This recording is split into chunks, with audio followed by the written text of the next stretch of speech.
Le musée de Cluny à Paris est aussi appelé le musée national du Moyen-Âge à l'intérieur des musées français. Ça signifie que notre musée couvre toute la période médiévale et ce pour toute l'Europe, pas seulement l'art français du Moyen-Âge. C'est très important.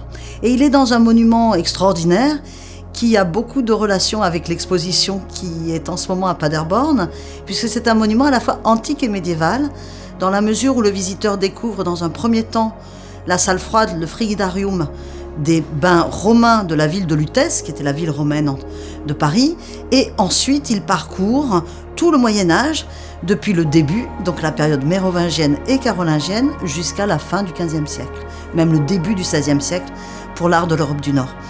Et pour ne rien gâcher, la seconde partie du parcours est aussi dans un monument médiéval, puisque le musée est à l'intérieur d'un monument extraordinaire qui est un hôtel de la fin du XVe siècle, construit par les très puissants abbés de Cluny à Paris.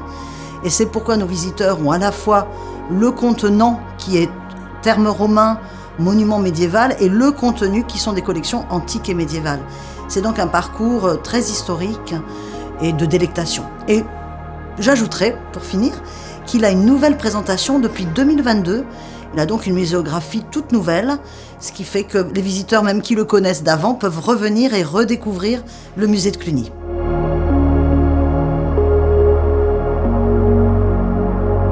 Alors, à la demande des commissaires de l'exposition sur l'abbaye de Corvey, nous avons prêté 4 objets. 3 d'entre eux sont vraiment liés à l'héritage antique.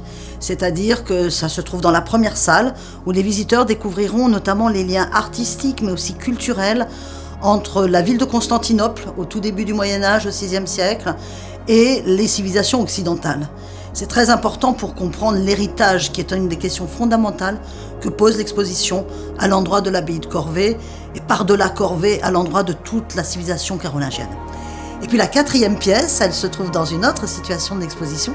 Elle est ici derrière moi, et c'est une pièce très extraordinaire également, qui est byzantine aussi d'une certaine manière, puisque vous y voyez une Vierge à l'enfant entre Pierre et Paul, qui est travaillée à la manière de l'iconographie byzantine, mais qui a dû être réalisée en Occident, probablement dans la deuxième moitié du 8e siècle. C'est donc une œuvre de transition très extraordinaire entre le monde mérovingien et le monde carolingien. Tout d'abord, elle est entourée d'absolus chefs-d'œuvre de la même forme. Ce sont des petites maisonnettes, ce sont des chasses reliquaires qui pouvaient être portées sur la poitrine et qui sont les toutes premières d'une formule qui a eu un succès énorme au Moyen-Âge.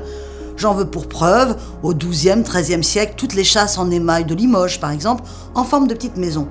Ces reliquaires, ils sont inventés à la fin de la période mérovingienne, et c'est là que ça devient crucial pour le propos de l'exposition de Paderborn.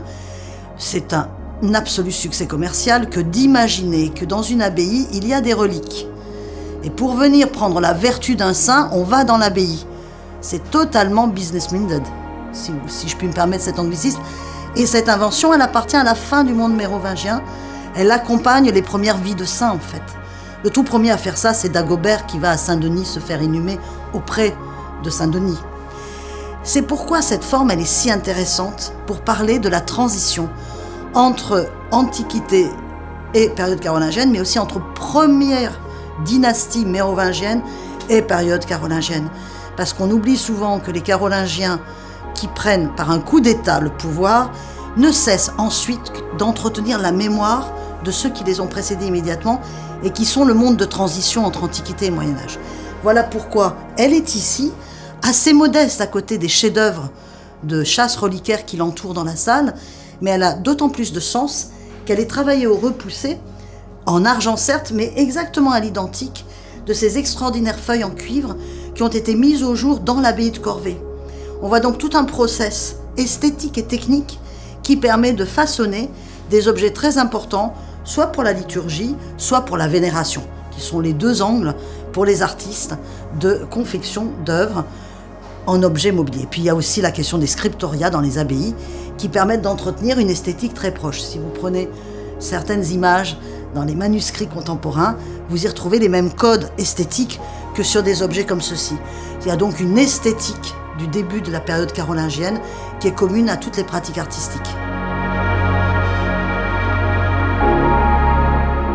Parce que c'est un modèle absolu de réussite politique. On va peut-être commencer par le début, si vous me permettez, pour répondre à cette question qui est celle de la raison pour laquelle Rome a tant d'importance, par exemple pour un homme comme Charlemagne.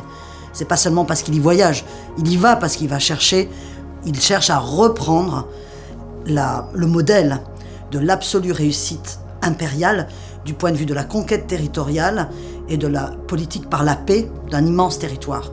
Je pense que c'est le premier geste. Et puis le second, c'est la mémoire de cette splendeur. On n'a jamais oublié, contrairement à ce qu'on a parfois écrit, il n'y a pas de rupture.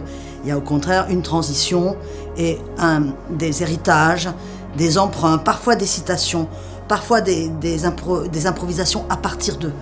Mais il y a quand même une mémoire de l'antique.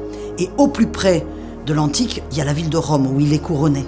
Et on sait bien, l'exposition le montre merveilleusement, puisqu'il y a des œuvres qu'il a dû probablement prendre presque personnellement à Rome pour revenir avec Éginard, avec des œuvres comme par exemple l'ours extraordinaire d'Aix-la-Chapelle qui accueille le visiteur à l'entrée de l'exposition de Paderborn.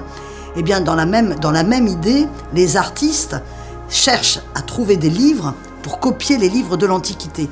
Il y a un autre prêt très exceptionnel qu'on découvre dans l'exposition, qui est celui de la bibliothèque Laurentienne de Florence, où vous avez des livres qui témoignent de la présence des écrits antiques à Corvée.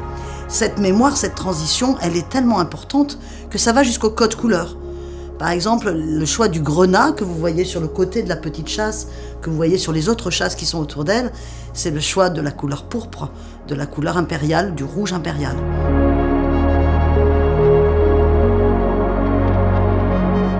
Alors, je suis française, donc ma réponse va être un peu différente peut-être si je vous parle de moi ou si je me projette dans la personne qui viendra de Paderborn voir l'exposition. Je vous explique en 2 mots. En France, Charlemagne n'est pas si important que ça, ce qui paraît un peu incroyable, étant donné qu'il est tout aussi important dans l'histoire de France qu'il ne l'est pour vous. Mais c'est vrai que la mémoire carolingienne en France est plus confidentielle qu'elle ne l'est en Allemagne. On voit d'ailleurs régulièrement au rythme des expositions que vous organisez en Allemagne, dans plusieurs villes, ici à Paderborn en ce moment, qu'il y a vraiment une culture carolingienne, le grand public connaît. Donc la réponse pour moi, c'est celle de la redécouverte. J'ai pu l'expérimenter récemment avec une exposition sur la Lotharingie et la figure de Lothaire, donc un fils de Louis le Pieux. On s'aperçoit qu'en France, c'est oublié, mais que la redécouverte de la beauté de ses œuvres n'en est que plus explosive.